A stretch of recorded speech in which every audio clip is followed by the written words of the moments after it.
Now, the squat can be considered by all intents and purposes the king of all exercises. We're going to focus on the quadriceps, the glutes, but it also involves a tremendous amount of the upper body and hamstrings as well in order to support and develop the musculature. So the first thing is when you walk up to the bar, Chris wants to set his hands just beyond shoulder width. Now what will happen with a lot of people when they're doing the squat is they'll put their arms a little bit wider. It's very common with more of a powerlifter stance. The problem is if you have an issue with tilting forward when you do the squat, it's going to throw you forward a little bit. So one of the things you can do is move your hands in just a little bit.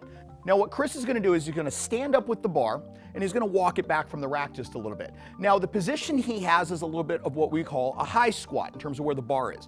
He could also move it down slightly and put it more right in the groove between the traps and the rear delts in order to get a little bit more leverage, especially as you go heavier. Part of it's dependent on personal preference.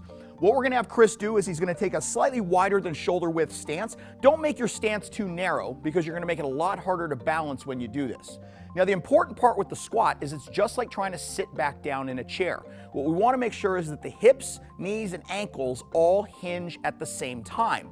The other thing you want to keep in mind when you're doing the squat is you want to keep your core tight. So before you ever start to go down into the squat position, contract your midsection. Now what's important in this is you notice he keeps his lower back nice and flat. In other words, he's actually got a slight curve in it. One thing we don't want to do is have him arch when he does this. Go ahead and do it the wrong way, Chris.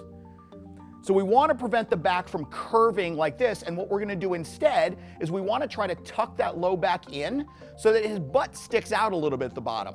Then what you're going to see is his hips, his knees, and his ankles all extend at the same time as one unit.